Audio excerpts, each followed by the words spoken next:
Well, hello again, everybody. It's Geoffrey here from St. Andrew's Presbyterian Church in Calgary. And once again, I'm here with my son, Mike. And we're continuing in this series of online devotionals for the church.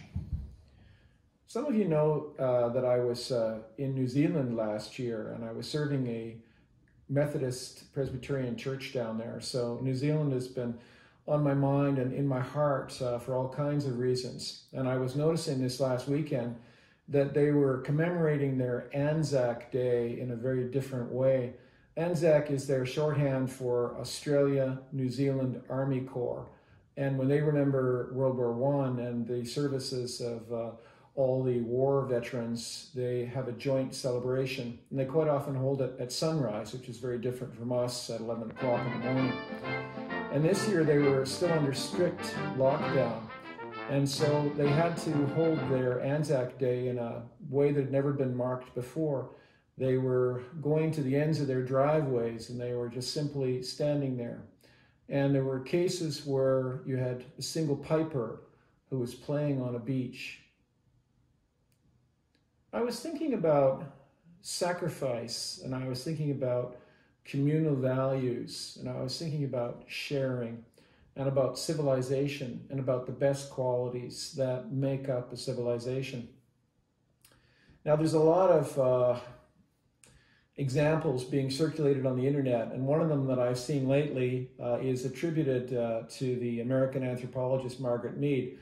I know some of these ones are a little suspect, and I haven't been able to verify this one completely, but nonetheless, the story at the end of it is quite worth considering, even if we can't completely verify the origin. Apparently, Margaret Mead was once asked by a student what was the origin or the sign of civilization.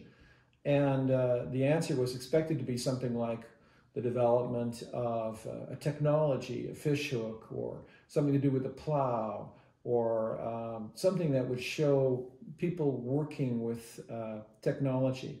Instead, she pointed to the presence of a healed femur in a grave. Now, if you think about it, a femur is the single longest bone in the body, and without any kind of assistance, you're going to die normally from that break. And even if you are able to receive assistance, it takes about 6 weeks, we're told, for a femur to be treated and to recover. So what she pointed to, and what I think is worth considering, and why I tie this in with New Zealand, is the idea that people care for one another. They stand for one another. They stand at the end of the driveway. They stand on the beach. And they stand in such a way that they support one another and they care about one another for a common good.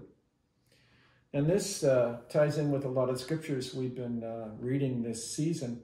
And one of my favorites when it rolls around is the one from Acts 4 that describes how all the believers took what they had and laid it at the feet of the apostles so they could share, so that no one was in need. Mike, will you read that for us? The believers share their possessions. All the believers were one in heart and mind. No one claimed that any of their possessions was their own, but they shared everything they had.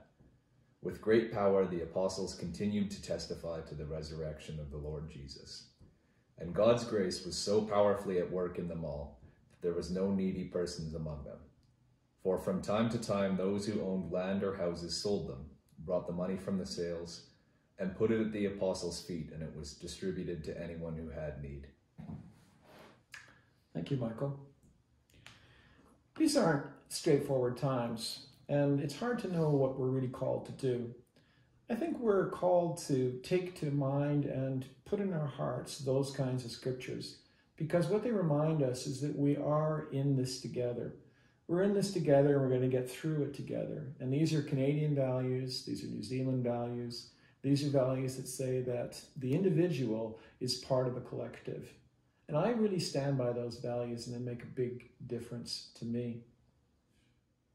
Let us stand for and with one another.